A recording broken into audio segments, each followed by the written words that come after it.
overseas workers. Ang ating pong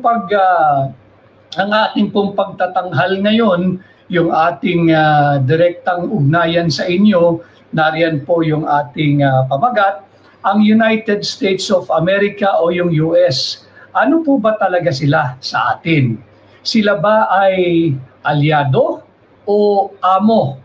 Napapanahon sapagkat alam naman ho natin na tila nabaswitan yung ating pamahalaan at takbo agad sa Amerika. Para ano? Yun po yung ating talakayan ngayong tanghali. Kamusta naman ho ang pananghalian ninyo? Kaya pa ba? Meron pa ba kayong nabibilit? May naiiwan pa ba sa inyong sahod? Samantalang nagpapakasasa yung mga tiwaling mangbabata sa pera nating mga Pilipino, nagpapakasasa sa pondo natin na ngayong 2025, alam naman natin kung paano nila binalahura o binastos at binaboy ang ating GAA, ang House of Representatives mula doon sa General Appropriations Act na 16 billion lamang nung pinakialaman po nung mga gutom na gutom, hayok sa pera nating mga Pilipino na mambabatas, naging 33 billion yung pondo po ng mababang kapulungan o yung Kamara. Palakayin po natin lahat ito sapagkat isang baswit po takbo agad ang pamahalaan sa Estados Unidos. Para ano? Kaya nga po yung ating pamagat, ang United States, ano ba kayo? Aliado o amo? Sapagkat sa aking personal na pananaw, hindi sila aliado. Sila ay wala po kasing reciprocity o wala po yung pagkakapantay-pantay ng ating relasyon. Hindi naman ho tayo nagkakaroon ng ilusyon na talaga magkakaroon ng pagkakapantay-pantay sa pagitan ng gobyerno ng Estados Unidos at Pilipinas. Aminin natin, iyapusin natin, tanggapin natin ang katotohanan na talaga naman malakas at malaking bansa sila. Ekonomiya nila malakas higit kaysa sa atin. Subalit sa maraming bagay, dapat naman magkaroon ng mutual respect o reciprocity. Bakit kanyo? Sapagkat ang Pilipinas ay isang malayang bansa. Hindi ho tayo probinsya ng Amerika. Hindi na po tayo sakop ng Amerika. Hindi po natin amo ang mga Amerikano. Subalit masakit yung nagaganap ho ngayon kung inyo pong hihimayin yung naging sulat ng Pangulo ng Estados Unidos, si Donald Trump, sa Pangulo natin, sa Pangulo ng Republika ng Pilipinas, kay Bongbong Marcos. Ang sinabi niya, pagka hinimay po nyo yun, merong isang linya roon. Ang sabi ng Presidente ng Estados Unidos, the fact that the US has agreed to continue working with the Philippines. Ang akin ho yun, ang aking personal na pagkakaunawa sa tonong yan, abay parang utang na loob pa natin na tayo ay pinapansin ng Estados Unidos at they are willing to continue working with the Philippines para pong hindi pinapahalagahan yung ating importansya. Hindi po ibinibigay yung dignidad that is due us as Filipinos and as a nation, as a sovereign nation, the Philippines. Pagka binasa niyo ho and I quote ang sabi niya, the fact that the US, si Donald Trump po ito yung Pangulo ng Estados Unidos, the fact that the US has agreed to continue working with the Philippines, mabigat po yun para sa akin. Parang utang na loob pa natin na tayo nagkakaroon ng magandang relasyon dapat sa kanila. Ano ho yung nangyayari sa EDCA? Hindi ba mahalaga ang Pilipinas? Pinuno nyo na nga ng base militar ng Amerikano ang ating bansa, ang Pilipinas, tapos parang utang na loob pa. Ang tono ng sulat na yan, na baswit po yan nabaswitan, takbo agad sa Estados Unidos. Yun nga para unuli, ano ba ang US? Sila ba ay ating aliado o amo? Andyan ang EDCA, nandyan yung dikta nila. Ano yung dikta nila? 20% tariff imposition sa lahat ng produktong papasok mula Pilipinas patungong Estados Unidos. Yung mga imported products of America from the Philippines. Yung mga export po natin pinatawan ng 20% na taripa. Ano ho? Tapos, yan ipagdidikta. Tapos po niyan, meron po yung EDCA, merong taripa, merong dikta, kinakaladkad pa tayo sa gera. Mag-isip po kayo, tanungin po natin ang ating sarili. Tayo ba ay aliado ng Amerikano o sila ay mistulang amo? Dahil sobrang subservient po tayo dito sa Amerikano. Sabi sila, mag-i-impose sila ng 20% tariff sa lahat ng produkto galing sa Pilipinas, nagmumula sa Pilipinas, papasok ng Estados Unidos. Bukod pa riyan, hindi ba wag nating kalimutan, sila rin nagbanggit na nais silang makita na magkakaroon ng additional 5% spending militarily ang Pilipinas sa mga darating na taon. Ano ba ito? Ito'y pagdidikta. Malaya pa ba ang Pilipinas? Kaya nga ho yung ating pamagat, ang Estados Unidos, sila ba ay aliado o isang amo? Tayo ba ay malaya o mistulang probinsya o colony o extension ng Estados Unidos? Hindi po dapat, hindi po pantay. Wala pong reciprocity. Yung meron pa hong linya doon sa sulat ni Donald Trump, ang Pangulo ng Estados Unidos, papunta sa Pilipinas, kay Bongbong Marcos, ang Pangulo ng Pilipinas. Ang linya po niya, and I quote, "Our relationship has been, unfortunately, far from reciprocal." Yes, Mr. President Donald Trump, indeed you are correct. Tama po kayo, ang ating relasyon ay malayong-malayo sa pagiging reciprocal. Hindi po ninyo rin-respeto yung soberanya ng Pilipinas. Halimbawa, para maintindihan po ng ating mga uring manggagawa, yung ating mga kasamahan na jeepney driver, operators at association, ganun din po sa tricycle, yung mga tricycle. Alam mo ninyo, talagang far from reciprocal. Hindi po patas ang relasyon ng Estados Unidos at Pilipinas. Tingnan na lamang ninyo. Maliit na bagay po ito. Pero pag sinuma ninyo, bakit naniningil? Paulit-ulit ko pong itatalakayin ito. Hindi ko titigilan ito. Bakit ang Amerikano, ang US citizen, labas-masok sa ating bansa nang hindi kinakailangan ng visa? Samantalang ang Pilipino, tayong mga Pilipino, mag-a-apply ka for visa. Sisingilin ka pero walang garansya na ikay mabibigyan o mapaprubahan na mabibigyan ka ng visa. Nasaan yung pagkakapantay-pantay? Nasaan yung reciprocity? Ano? So doon pa lamang. Pangalawa, meron hong nagmensahe sa akin kanina lamang, 18 Pilipino na empleyado po ng cruise ship. Ang cruise ship na yan ay yung Carnival Sunshine.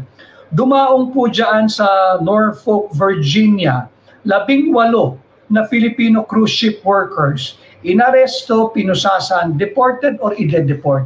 Ito po ay sa kabila nang meron silang pinangahawakan na valid 10-year B1 or B2 visa. Meron po silang permit. Nagsikap po itong mga Pilipinong ito na makapag-comply diyan sa mga rekisitos bago makapasok sa Estados Unidos. And yet, nung ito po ay dumaong yung cruise ship na Carnival Sunshine diyan po sa Norfolk, Virginia, 18 Pilipino na nagtatrabaho diyan sa cruise ship na yan.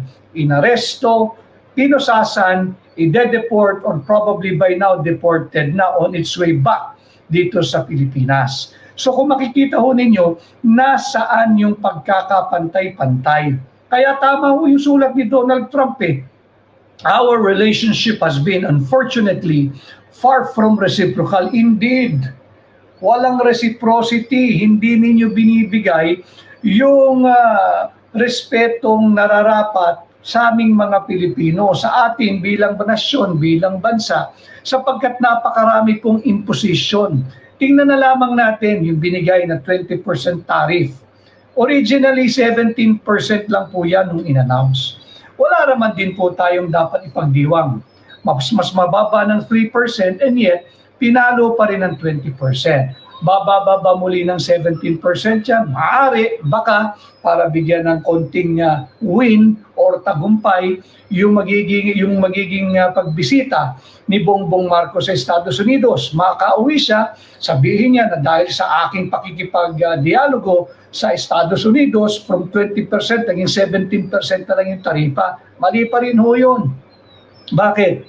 Wala hong bayad yung Estados Unidos sa paggagamit ng ating mga military bases, yung EDCA sites. Hindi po may tatanggi na tayo ay isang ganap na forward operating base ng Estados Unidos. Ano pong ibig sabihin ng forward operating base? Ibig sabihin po yun, lahat ng kanilang armaments narito na sa kanilang paghahanda, diyan sa sinasabi nilang magiging armadong sigalot sa pagitan ng China at Taiwan. Wala po silang pakialam diyan sapagkat walang karapatan ng Estados Unidos to rewrite o muling iguhit ang kasaysayan ng bansang China. Ang Taiwan po ay matagal nang bahagi ng bansang China. Nakikialam ang Estados Unidos. Fine. Fine. Kung gusto nilang makialam, problema nila yon. Ang problema, kinaladkad na po tayo. Narito na po ang kanilang US military bases. Nandito po yung kanilang US military facilities. Nandito po yung kanilang depot ng mga military hardwares. Nandito po yung kanilang mga missiles, mga gamit pandigma. Naririto na rin po ang puwersang Amerikano. Kung hindi po base militar ang tawag dyan, ano pong tatawag nyo dyan? Yung ginagawa nilang balikatan, yung mga simulation exercises, yan po ay paghahanda dito sa pangingialam ng Estados Unidos dyan sa internal problem ng China at ng kanilang probinsyang Taiwan. Uulitin ko, wala po tayo sanang pakialam kung ano man ang magiging direksyon at desisyon ng Estados Unidos pagdating sa kanilang foreign policy. Subalit, kayo pong lahat ng minamahal kong kababayang Pilipino na nanananghali po ngayon dyan sa Pilipinas, may pakialam po kayo sapagkat kinakaladkad na po tayo dito sa isang landas na ayaw natin sana itong digmaan, itong potential war na makaladkad tayo na supposedly ay internal conflict lamang sa pagitan ng China at ng kanilang probinsyang Taiwan. Kaya lang mahilig pong makialam ang bansang Amerikano. Ang patunay, nagbigay po sila ng 20% taripa. Inangat nila.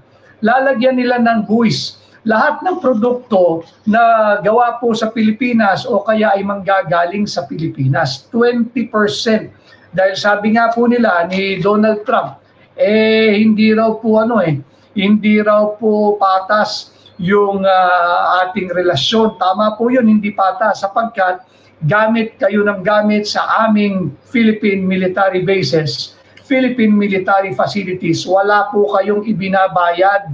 At ito namang administrasyong kasalukuyan ni Bongbong Marcos, hindi natin gawing leverage sana yung pagpapagamit ninyo sa Amerikano. Kaya nga po yung ating pamagat, ano po ba tayo? Ano po ang Estados Unidos? Sila ba ay aliado o amo ng Pilipinas o amo ng Pilipino? Ako, bilang tinig maisog, hindi ko po amo ang Estados Unidos. Ako po ay Pilipino, ang interes ko po ay Pilipino, ang mahal ko po ay Pilipino at Pilipinas. Yan po ang interes ko. Hindi tayo dapat makaladkad dyan sa economic war na baka mauwi sa military war, full-blown, full-scale military war sa pagitan ng Estados Unidos at China. Problema dapat nila yan. Kaya lang, yung ating pong foreign policy, alam mo ninyo, lagi kong sinasabi, ang Pangulo ng Pilipinas, ang chief architect ng ating foreign policy. Tama po yun, pero hindi ibig sabihin wala tayong tinig at wala tayong karapatang magpahayag at tumutol pagka mali yung tinatahak ng foreign policy na yan. Yan pong problema ng China at Taiwan, uulitin ko, doon sa mga magsasabi na naman na tayo ay pro-China. Alam mo ninyo, magbasa rin po tayo ng kasaysayan ng mga karatig bansa natin. Matagal na po yan. Yan ay internal na usapin sa pagitan ng China at Taiwan. Hindi tayo dapat makialam. In the same manner, yung Matagal na pong naging conflict sa South area natin, sa Mindanao. Hindi ba humihingi ng independence yung ating mga kapatid na Muslim noong matagal na panahon. Subalit, internal po yan ng Pilipinas, ng Philippine government. Kaya nakipag-usap ang napakaraming nagdaan na pamahalaan at nagkasundo naman sa ating mga kapatid na Muslim. Kaya nagkaroon ngayon tinatawag, kinikilala nating BARM. Ang hinihingi na lang po nila ngayon ay autonomy. Hindi na po independence. Yung independence po kasi ay hihiwalay sila sa Pilipinas. They will cease to be part of the Republic of the Philippines. Naganda yung dialogo, umusad at ngayon po ay BARM na sila, Autonomous Region of Muslim Mindanao, at ang pinatutupad na lamang po dyan ay autonomiya. Hindi na po independence, hindi na po sila hihiwalay, hindi na po sila humiwalay. Ganon din po yung issue diyan sa China at Taiwan. Internal po yan ng bansang China at ang kanilang probinsyang Taiwan. Hayaan natin silang mag-resolve niyan. Basahin ko lang po yung mga nagpapahayag. Si Diba Obtus, tumungo ng napakabilis sa US, di mo na natupag kung anong re-report sa SONA. Yun nga ho nabaswitan, takbo sa kanyang mistulang amo. Mistulang amo sapagkat kagaya nga ho nung aking katanungan, Estados Unidos, ano ba kayo? Aliado o amo? Sapagkat walang palagi, 20% po yung tariff. Tapos wag ho yung kalilimutan sinaksak din nila sa baga nating mga Pilipino yung 5.58 billion. 5.58 billion dollars po ito $5.58 billion F-16 fighter jets. Bibili tayo niyan, nagpirma na po marahil lang kontrata, $5.58 billion for the purchase of F-16 fighter jets.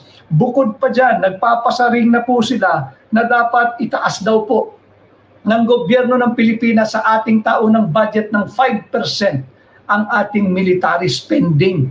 Dikta po iyan Kaya nga sabi ko sa inyo, itong Estados Unidos, EDCA, dikta, taripa, gera. Diyan po tayo dinadala. 20% yung kanila pong imposition na taripa sa lahat ng produkto na gawa o manggagaling sa Pilipinas papasok ng Estados Unidos. Hindi po sila nakontento doon sa isinaksak sa baga ng gobyerno ng Pilipinas, $5.58 billion F-16 fighter jets. Tapos meron pa silang pasaring na dapat iangat ng Pilipinas ng additional 5% ang ating military spending. Pag sinabi mong 5% military spending, buti po sana kung sa arms corps tayo bibili ng ating mga armas o yung mga local producers ng bala.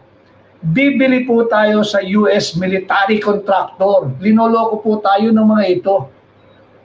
Sa kanila tayo bibili. Bakit? Bagsak po ang ekonomiya nila Kanya itong mga 20% taripa, ang ginagawa po nila, they're trying to bring those weak nation or developing nation or progressing nation into their knees, kagaya po sa atin, para tayo ay habang buhay, hawak po tayo sa liig, sunod-sunuran tayo. Kaya dito nakakamiss talaga yung Duterte brand of leadership. Kung si Pangulong Duterte po yan, hindi po yan magpapabaswik. Tatandaan po ninyo, ilang beses siyang inimbita sa Estados Unidos, hindi niya pinuntahan. Hindi dahil siya ay mayabang, subalit, yun ang kanyang direksyon You treat me as your equal. Do not treat me as if I am your slave. Yan po yung Duterte brand of leadership sa kanyang pakikitungo diyan sa Estados Unidos nung siya ang Pangulo. Iba na ho ngayon Isang baswit, takbo sa Estados Unidos.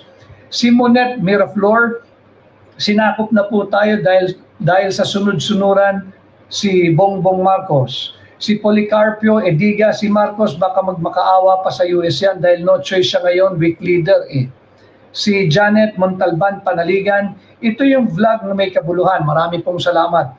Thank you for raising the bar of leadership. Pang world class ang galing mo. Attorney Vic Rodriguez is a pride of the Philippines. Salamat po. Gaya po nung sinasabi ko nung araw pa, ang parte ng aking advocacy at ang aking layunin, intention talaga, ay iangat ang level o antas ng pampublikong diskurso. Sapagkat pagka mananatili po itong yung gutter level, baha po dyan sa Maynila, alam natin yan.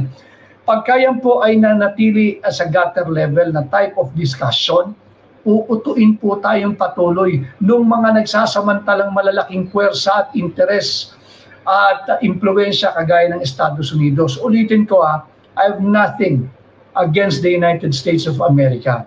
US is a good country, nice place, progressive, malakas ang ekonomiya, marami tayong kaibigan, kaklase, kamag-anak na nandyan na po sa Estados Unidos. And I love them. At ako'y nakapunta na rin po dyan na makailang ulit na. Subalit, ibang usapin ho kasi kapag ka dinidikta mo na sa isang malayang bayan o malayang bansa kagaya ng Republika ng Pilipinas, ang lahat ng iyong nais. Ginawa mo na kaming forward operating base, punong-puno na ng US troops, US military hardware, facilities, ginawa mo ng depot.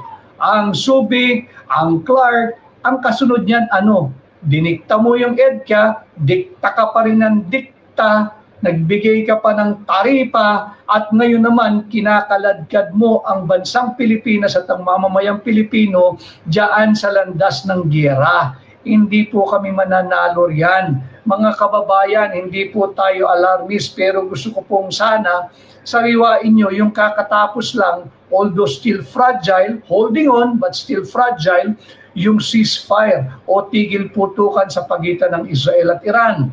Di ba yung fabled air defense, Iron Dome, air defense system ng Israel, pinagyayabang nila yan. Hindi raw po tatagusin ng kahit anong missile galing sa Iran, galing sa Hamas, galing sa kung saan-saang bahagi na kalaban nila. Ano nakita natin? Napakalaki po ng pinsalang nangyari sa bansang Israel. Napakarami pong mga mamamayan nila ang namatay. Tumagos po doon sa kanilang talaga namang pinagmamalaki na air defense Iron Dome system.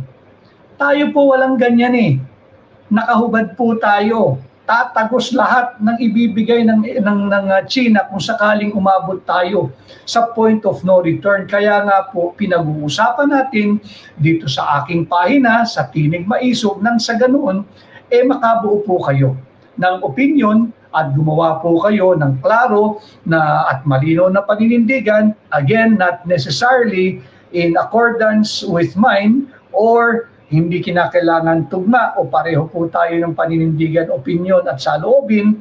Kaya lamang dito sa ating pahina, sa ating pag-angat ng level o antas ng pampublikong diskurso, makakakuha kayo ng malalimang pagtalakay, tamang impormasyon, and hopefully makabuo kayo ng inyong sariling pananaw at panindigan ninyo at ipagtanggol ninyo kahit sino pa ho ang inyong kaharap at kausap. But non-negotiable yung ating pagiging Pilipino. Hindi dapat yan sinasubject sa kahit anong kasunduan, yung ating soberanya at yung ating pagiging independent nation. Basahin ko lang din po yung iba pa ho nagpapadala. Oh, by the way, salamat kay kay Janet Panaligan na nakakataba naman yung iyong mensahe. Sana ho mag-like, share, and subscribe po kayo sa aking pong mga pahina sa YouTube, sa aking pong Facebook, at dito po sa TikTok. Mag-like, share, and subscribe kayo. Salamat po. Nung huli ko pong pag-live ay nasa 9,000 lamang yung subscriber ko sa YouTube. Ngayon ho ay mahigit 10,000 na. Maraming salamat sa inyong pagtugon.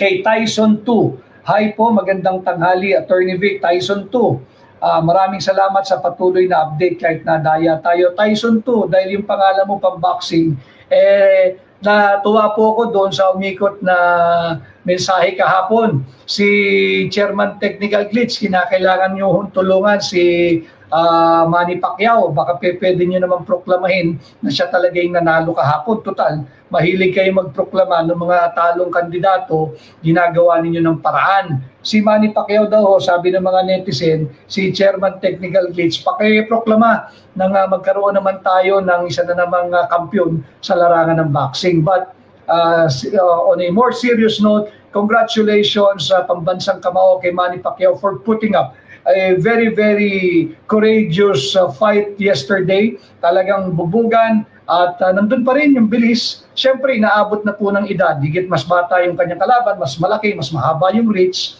Pero nakita natin, nandun pa rin po yung hand speed nung Manny Pacquiao. Kaya lang yung legs, medyo babagal at babagal. Ilang taon na yung tao.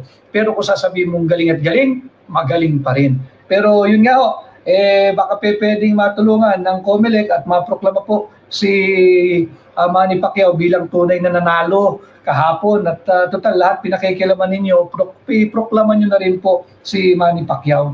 Kay Lilia, good morning Attorney Vic. Sir, kayo po ang boses namin na mga gutom na Pilipino. Mabuhay po kayo. Speaking of gutom, kaya ko po I take special notice of and mention of the 5.58 billion US dollars worth of F-16 fighter jet na talaga pong sinaksak sa ating lalamunan ng Estados Unidos. Bibili po ang ating bansa ng 5.58 billion F-16 fighter jets. Kayo na po ang mag-compute niyan kung magkano ngayon yan. Ang dolyar po yata ay 57 pesos and 15 centavos ngayon. So yung 5.58 billion times 57.15 sa ngayon pong palitan, yan po yung halaga ng bibili nating gamit pandigma.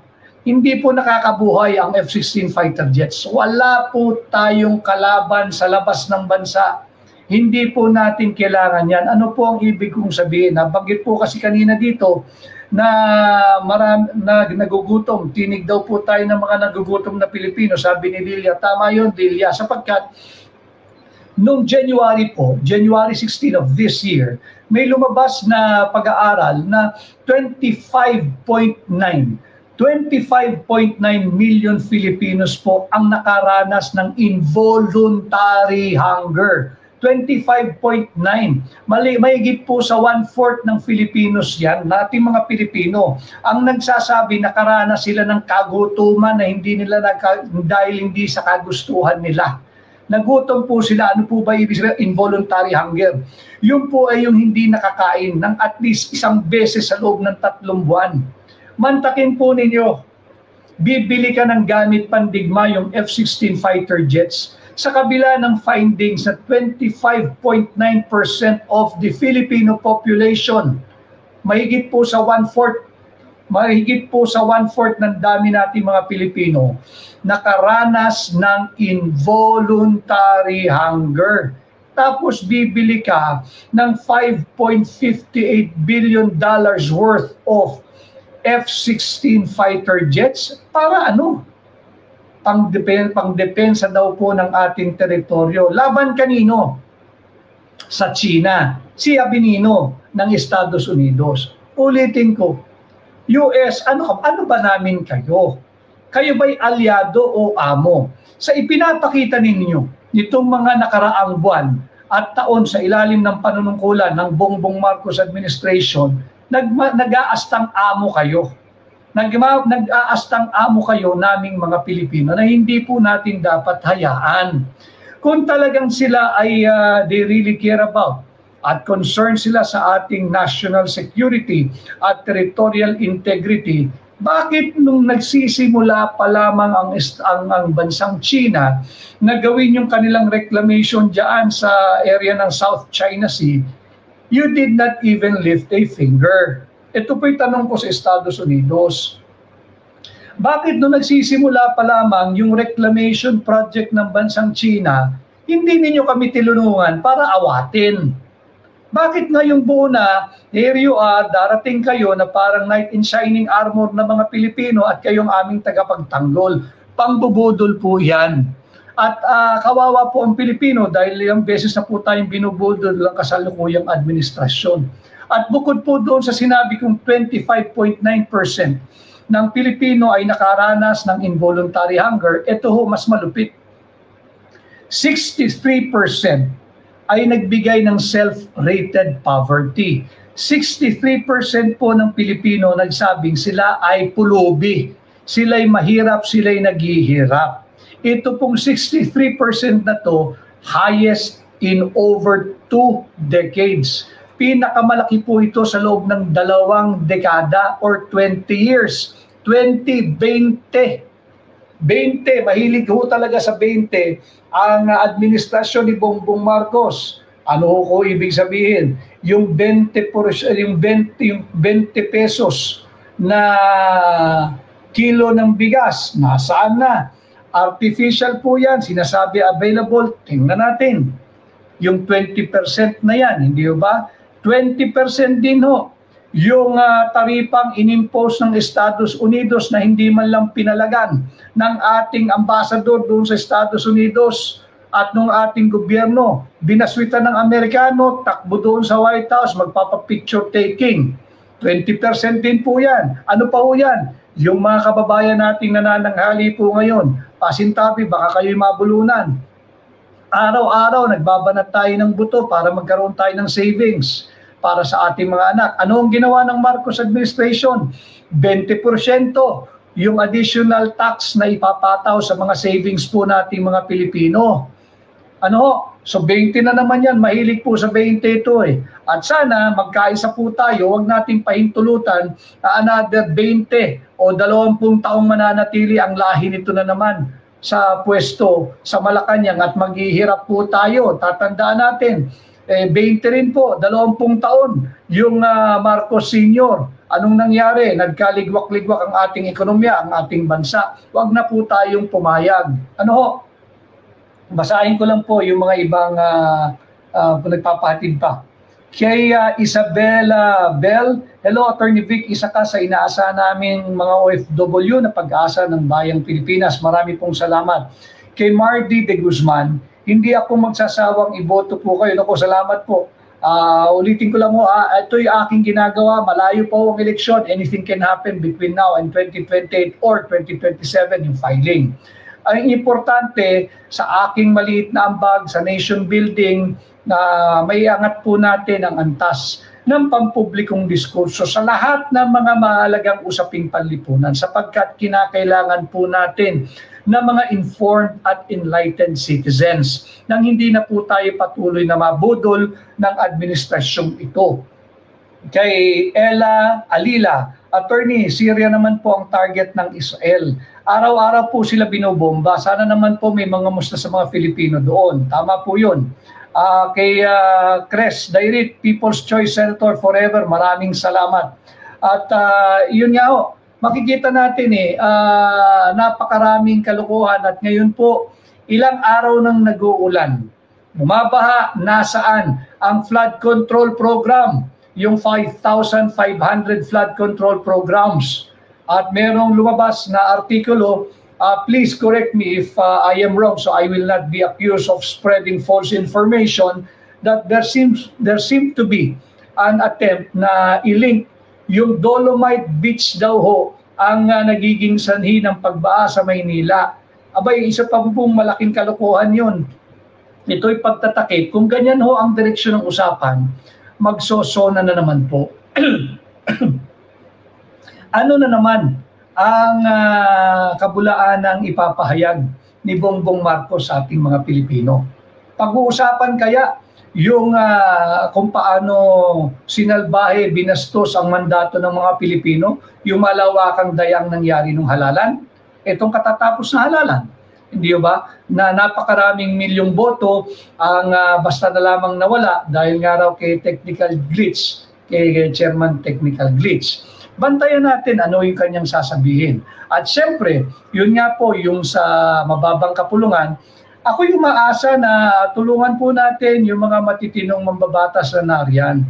Kilala kong personal at hindi po matatawaran ng integridad. Paulit-ulit ko pong sinasabi upang nang sa ganon, higit po siyang manindigan para sa ating mga Pilipino. Ipagdasal, suportahan po natin yung Congressman Sig Ungab ng 3rd District ng Davao. Marunong po iyon, unassailable po yung integridad niyan. Kami po yung nag-file ng kaso dyan sa Korte Suprema questioning the constitutionality or asking the Supreme Court to declare as unconstitutional, immoral, invalid itong 2025 national budget. Sa awa po ng Supreme Court hanggang ngayon, nawala na po sa kanilang kalendaryo yung pagdinig sa maanumalyang budget na yan.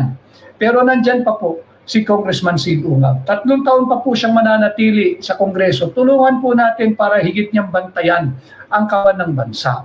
meron pong usapin din dyan na yung asawa ng House Speaker ni Martin Romualdez makakaupo o umupo na naman uli. Sabi nga sa iyo, Manny Pacquiao, si George Garcia lang kailangan mo. Baka maproklama kang nanalo sa laban mo kahapon. Imagine ninyo, itong kinatawan ng tingog, nakatatlong termino na, pinaupo pa rin. At ang ginagamit na batas ay yung RA 7941. I am not very familiar with that law. But a Republic Act o yung RA 7941 cannot operate, cannot have an effect higher than the Constitution. Ano pong ibig kong sabihin? Disqualified na po si Congresswoman Yeda. Hindi na po dapat siya paupuin. And out of delicadeza, kahit pa nag-resign, yung mga 1, 2, 3, 4 na nominee mo, kung pang number 5, number 6, number 7 ka man, tumanggi ka na. Sapagkat malinaw na nakasaad sa ating saligang batas, paki-check po ninyo, Article 6, Section 7 ng ating saligang batas, malinaw po yan. Yung term of office ng mga mambabatas sa mababang kapulungan. Yung second paragraph, pakisilip po ninyo, ang linaw po yan, in no uncertain terms. Nagsimula po yan ng no member of the House of Representatives.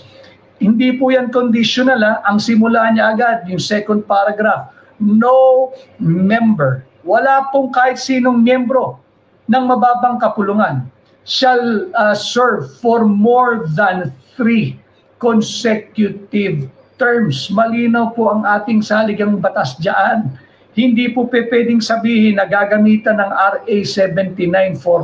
Ito po yung sinasabi ko sa inyo that we have to help each other upang ipagtanggol, isabuhay, protektahan ang ating saligang batas. Nabababoy na binaboy ang 2025 national budget, binababoy po ngayon ang proseso. Yung taong natalo dyan sa isang distrito sa Maynila, dinisqualify yung nanalo, pinaupo yung talo. Kahit po law student, alam po yan na may ruling na po ang Korte Suprema dyan na yung pong talo ay hindi mo maaaring handugan ng bulaklak ng tagumpay. Sa English pa, the wreath of victory cannot be given or awarded or extended to the repudiated loser. Pero anong ginawa? Pinaupo yung talo. Eto naman, nagamitan po tayo ng batas, yung RA 7941. Kahit ano pong batas yan, hindi pwedeng mas matibay yan sa saligang batas. Ang primacy po ng Constitution ang dapat sinusunod. The Constitution, Article 6, Section 7, Paragraph 2, very explicit, express it in no uncertain terms. Ang simula po ng second paragraph, no member of the House of Representatives, no member of the House of Representatives shall serve for more than 3 consecutive terms. Hanggang 3 lamang. Maghinay-hinay, maging marahan. Ito nga po yung matatandaan ho ninyo. Yung aking diskurso last week. Hindi naman po bastos ang terminong ito. Ito'y tahasang usapan. Tila babalik pa bilang chairman na pinuno ng Accounts Committee ng Mababang Kapulungan. Naging conjugal, na po ito, conjugal funds na rin po nila. Yung pera po ng Legislative Department, specifically yung pondo po ng House of Representatives. Tingnan natin kung magkakaroon ng pagpapalit o pagbabago sa liderato. Pero medyo manipis ang tsansa sapagkat kontrolado pa rin nila ang pera. Kaya lang ako'y nananalig na higit po marami ang mga maiisog dyan sa mababang kapulungan ngayong 28th Congress. At sana ay atin silang suportahan, atin silang tulungan, at sana sila naman ay tumugon sa panawagan at hamon ng panahon, tumugon sa panawagan at hamon at sentimiento ng mga ordinaryong Pilipino. Protektahan naman ninyo ang ating saligang batas. Huwag ninyong payagan na maulit yung pagsasalaula ng Bongbong Marcos administration sa ating 2025 national budget. Unconstitutional po yun. Huwag niyong kalimutan, yung 60 billion pesos na PhilHealth funds kinuha po ng Marcos administration. Inilipat po nila sa National Treasury, sa General Fund.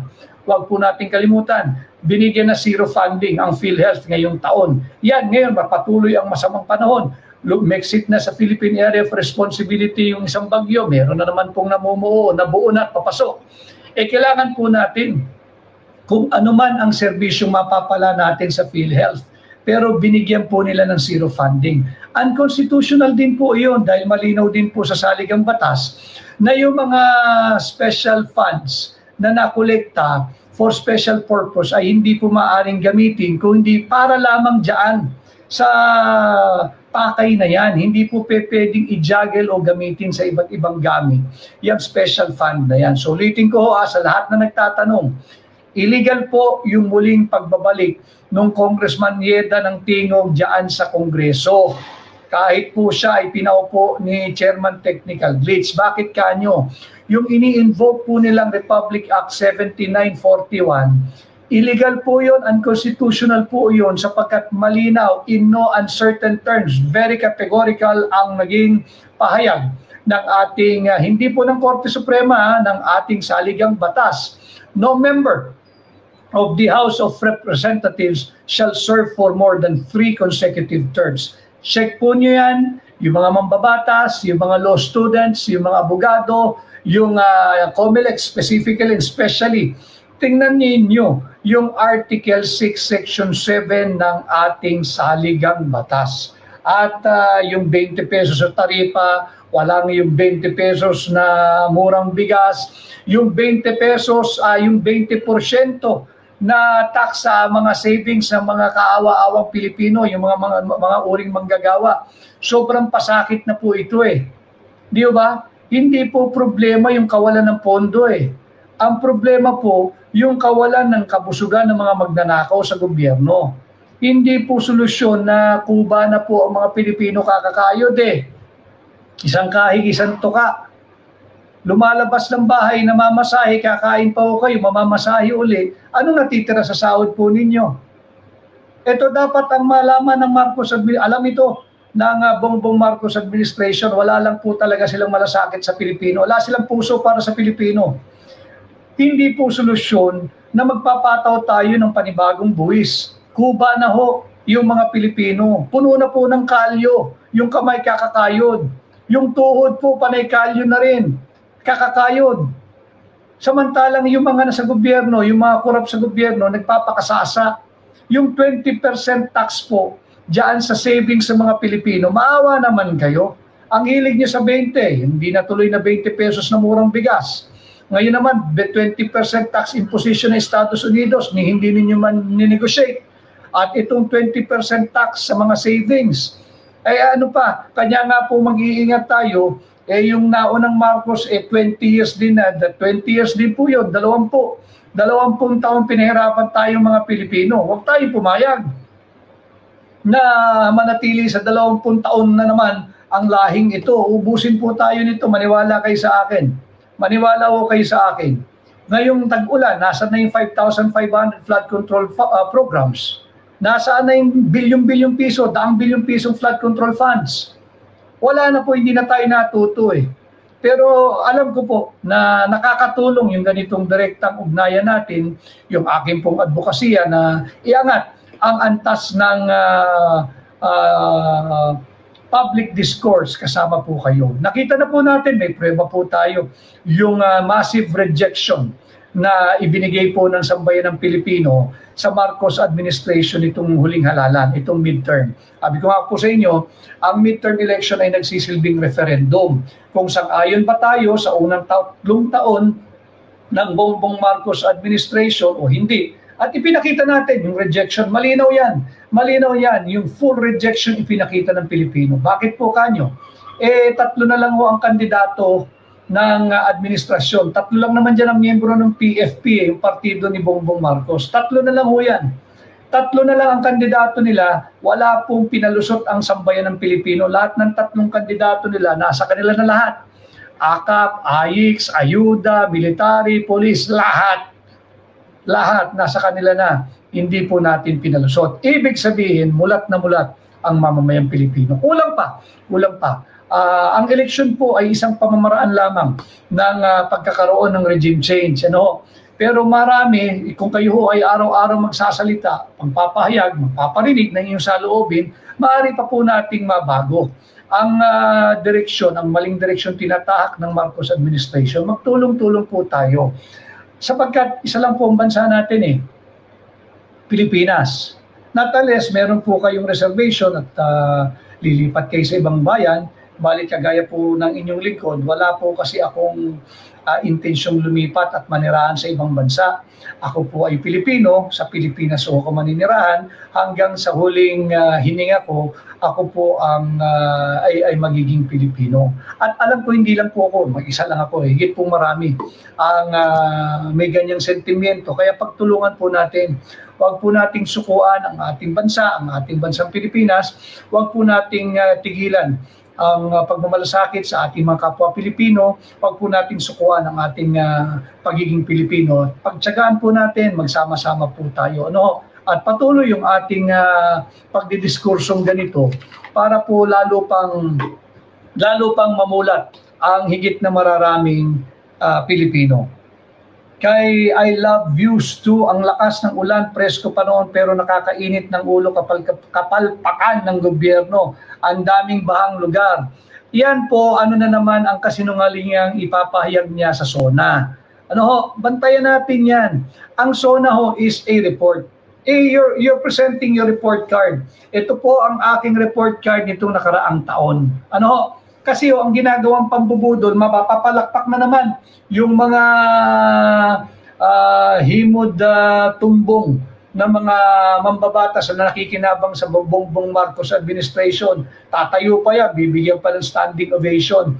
Alam mo ninyo, magkaiba po yung inaugural address o yung inaugural speech ng kahit na sinong Pangulo. Yung inaugural speech or inaugural address, ito po yung ibinibigay sa oath-taking during noontime, tuwing tanghali po ng June 30, pagka po may bago tayong halal na Pangulo. Inaugural address po yan. Yung inaugural address, yan po yung roadmap of your presidency. Lalatag mo dyan sa inaugural address. Ito ang nais nating gawin, ito yung ating vision, ito ang ating direction, dito tayo tutungo. Yan po yung inaugural address. Diyan mo ilalagay yung blueprint ng iyong administrasyon. Iahayag mo kung saan mo dadali ng bansa at ang mamamayang Pilipino, lalong-lalo na yung mga kabataan. Yung SONA po, report yan.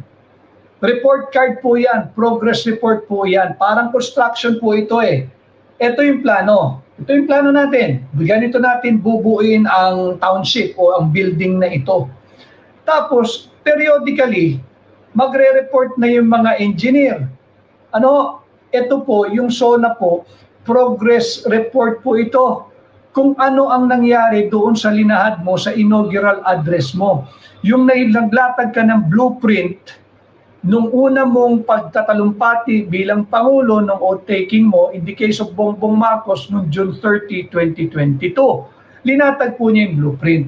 Every year sa SONA, dapat po rine-report na niya yung state of the nation. Ibig sabihin, yung estado ng ating bansang Pilipinas. Base doon sa blueprint na kanyang inihayag nung kanyang panunumpa bilang bagong Pangulo. Hindi po pagkakataon o event ang SONA, yung formal na pagbubukas ng Senado at Kongreso. Hindi po yan event kung saan mangangako ka na naman. Yan ay ipakikita mo ano na ang nangyari sa mga pangako mo. Report po yan, State of the Nation nga Ano po ang State of the Nation natin ngayon? The State of the Nation is submerged. Lubog po ang ating bansa. Lubog sa baha, lubog sa korupsyon, lubog sa droga, lubog sa kriminalidad, lubog sa utang. This is the real state of the nation. Lubog po, lubog, submerged, underwater, literally, baha Lubog po tayo sa korupsyon. Grabe po ang korupsyon. Kaya gagaya nga po nung sinabi ko, hindi po solusyon yung magbibigay ng panibagong buwis, yung pagpapataw ng bagong pasakit at pahirap sa mga kuba ng Pilipino kakakayod po natin. Ang solusyon po, tahasang usapan dito sa ating pahina sa mga tiwaling mambabatas at tiwaling mga opisyal ng ating pamahalaan sa ilalim ng Marcos administration. Bawasan po ninyo ang libog ninyo sa pera naming mga Pilipino. Huwag ninyong pagnasaan ang perang hindi sa inyo. Yung pera po ng kaban ng bansa, sa Pilipino po iyan. Huwag po ninyong gahasain. Yang EDCA na yan. Alam mo ninyo, wala tayong hinuhusgahan para lang po maintindihan, lalo pa ng mga pinaka-ordinaryong mamamayan. Yung prostitution po, nasa Biblia yan. Ang sabi nga po nila na ang prostitution is the oldest profession. Fast forward to modern day. Alam mo ninyo, if you will engage the service of a prostitute, sa ibang bansa, profession na rin talaga yan eh. Alam mo ninyo, kinakailangan kang magbayad bago kang gumamit. Wala pong mali sa ito, tahasang usapan, mga adult naman po tayong lahat. Wala pong pwedeng gumamit ng serbisyo ng isang sex worker o prostitute nang hindi ka nagbabayad. Malinaw po yan. Yan po ang kalakaran. Ito pong EDCA. Nakabukangkang na tayo sa Estados Unidos, binigyan pa tayo ng additional 20% tariff sa mga produktong gawa o manggagaling sa Pilipinas papuntang Estados Unidos. Amerikano, US, Uncle Sam, ano ba kayo? Aliado o amo? Pinagsasamantalahan ninyo ang inyong matagal nang tinatawag na brown brother. Hindi o tayo brother. Ang relasyon po natin ay master at servant. Kayo ang master, kami pinagmimistula ninyong servant ninyo. Huwag po tayong pumayag. Yung EDCA, yung dikta, yung taripa, hanggang sa tayo. Huwag naman, mauwi sa gera, hindi po natin kaya. Ito po yung ating mga pinag-uusapan ngayon, yung meron pang doon sa linya nung sulat ni Donald Trump. And I quote, "If for any reason you decide to raise your tariffs, then whatever number you choose to raise them by will be added unto the 20% that we charge." Imaginin mo yung ba aliado? Ano yan bantayan blackmail yan pagkahamon yan O di kung ganito ang ating relasyon, tanggalin na natin yung EDCA. Ito sinabi ni Donald Trump sa sulat niya, if for any reason you decide to raise your tariffs, kung meron daw po tayong decision iangat yung ating mga taripa, then whatever the number you choose, kung ano man po yung ating ipapataw na taripa additional, idadagdag pa po doon sa 20% na ipinataw na ng gobyerno ng Estados Unidos sa mga produktong galing at magmumula sa Pilipinas papuntang Amerika. Aliado ba yan? Threat po yan, blackmail po yan. Meron po tayong mga bagay na pwede nating i-leverage sana. Ano po yan? Yang EDCA. Yang EDCA. Hindi natin sila maawat Prangkahan pong usapan. Malakas po sila. Iba po ang pwersa ng Amerikano. Kaya lang, ilimit mo. 2, 3, 4, hanggang 5 EDCA lang. Sandamakbak na po yung EDCA sites Yung EDCA sites, US military bases po yan. Kahit ano pang sabihin nila. Labag po sa ating saligang batas yan. Kahit ano pa pong bihis niyan, US military base po yan. Bakit? Nandyan na po yung kanilang facilities. Nandyan na po yung kanilang military hardware. Nandyan na po yung kanilang tropa o puwersa. Anong tawag mo doon? EDCA. Hindi nila tatanggapin na US military base. Nagtatago po sila doon sa saya ng EDCA. Pero tahasan, tapatang usapan, US military base po yan. Kaya yan sana yung ginawa natin ng leverage. Kung meron kang 20% imposition, bawasan mo yung EDCA site sa aking bansa. O dili kaya, charge kita ng renta. Ulitin ko yung aking ginawang paghahambing, wala tayong magagawa tapatang usapan po Diba yung sex worker, before you use them, you have to pay. Money down. Show me the color of your money. Tayo po, nagpagamit. Ano hong nakuha natin? 20% na additional taripa sa mga produktong manggagaling at papasok ng Estados Unidos. Ay malaking kalokohan po yan. Isang baswit, takbo agad eh. Isang baswit, takbo agad. Kaya, ang mistula po pinatawag ng amo, pinatawag ng principal, sa principal's office, pinatawag ng master ang kanyang servant diyan sa White House. Yan po yung masaklap na katotohanan. Bantayan po natin kung ano ang development na yan. Tapos ang matindi rito, yung closing paragraph po, or closing line nung sulat po ng Pangulo ng Estados Unidos. And I quote, "Trade deficit is a major threat." Major threat daw po yan Trade deficit is a major threat to their economy and national security. Ending po niya, exclamation point. Galit pa balagbag yung marunong magbasa na mga liham o communication, yung mga kagaya nating mga kaibigan natin na sa communication din, sa mga communicator. Trade deficit is a major threat to their economy and national security. Exclamation point pa po yung ginamit ano pong tawag nila sa EDCA? Hindi ba yan threat sa Philippine national security? Dapat itong Marcos administration, yun din ang gawing punto ng pakikipag-usap. Hindi ba? Baka tawag mo pa dyan sir. Sir, Mr. President Donald Trump, sir, baka naman yung pa-address mo dyan. Di ba? So, yun po ang ating babantayan, yung magiging development. Basahin ko lang po yung mga iba pang nagpapadala ng kanilang pahayag. Kay Junri Abioy, Dolomite Beach, sanhi ng pagbaha sa Manila for SONA 2025 purposes only. Tsaka na naman ho yan, with Shad, dahil nga wala po silang maipag-report na ganilang ginawang tama. So, ang gagawin nila, maghanap ng mali, ipasa lahat yan kay Pangulong Duterte. Wala ho kayo. Never again, unahin munang maalis si George Garcia sa COMELEC. Hanggat siya nakaupo, mananalo tayo sa boto, pero sa bilangan, talo. Wala rin. Si Ella Rose Ventura, nananawagan po ang taong bayan sa Ombudsman at Supreme Court. Pakinggan po ninyo ito galing kay Ella Rose Ventura, tama po ito. Tulungan nyo ang mga Pilipino, ang bayan natin. Panagutin nyo po ang mga gumawa ng katiwalian sa bayan nato. Kay Miss Arabiata, kinakawawa na tayo ni Trump, ay kinakawawa rin tayo ng gobyerno dahil sa 20% tax add-on ni Ralph Recto. Tama po yun. Yun nga po sabi ko, kuba ng mga Pilipino, binatawan pa ng 20% tax.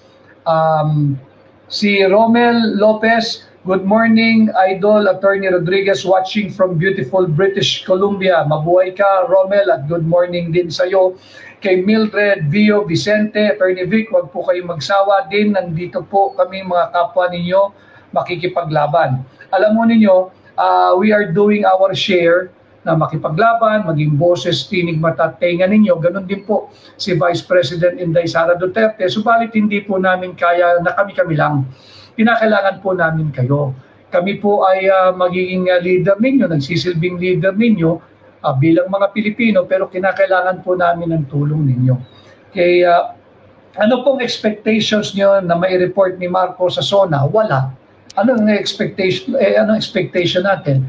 We should not expect anything diyan sa SONA. Pambubudol po yan. Ulitin ko iba yung inaugural address. Sa inaugural address, nung nanunumpa po yung bagong Pangulo, doon mo ilalahad yung blueprint ng iyong administrasyon. Base sa magagandang plano at adhikain at pangako at pananalita na binitawan noong kampanya. Doon po sa inaugural address yan. Yung SONA, kada taon, yan po yung progress report. Para pong eskwela yan. Every quarter, papakita mo sa nanay at tatay mo yung report card mo. Magre-report ka, nanay, tatay, ito po yung aking grado sa math, sa science, sa Filipino, which by the way, kulelat pa rin po tayo sa math, sa reading, sa science. Kulelat tayo. Yan ang masaklap na katotohanan, product of many years, decades of neglect. Anong ginawa ng Marcos administration ngayong taon 2025, kahit alam po nila, buong mulat po nilang nalalaman na kulelat po ang kabataang Pilipino sa math, sa science, sa reading, sa comprehension, binawasan po ng 33 bilyong piso higit kumulang ang education sector. Ganyan po kalupit ang Marcos Jr. administration. So muli ho, mag-like, share, and subscribe kayo. Tapos na po ang inyong pananghalian. Alam ko po at baka mabalik na kayo sa inyong trabaho. Nais ko pong magpasalamat sa inyong pahintulot na samahan ko kayo sa inyong panananghali, yung ating mga kababayan dito sa Pilipinas at yung mga Pilipino po saan mang bahagi ng mundo. Iba't ibang oras na po tayo. Magandang umaga, magandang tanghali, magandang gabi. Maraming salamat sa inyong pagsama sa akin ngayong araw. Patuloy po ninyo ako magiging boses, tinig, mata, tenga, nasa labas man po tayo ng Senado. Ako po muli, ang inyong kaibigan, Attorney Vic Rodriguez, Pilipino, abogado, maiso. Magandang araw at mabuhay po ang bansang Pilipinas.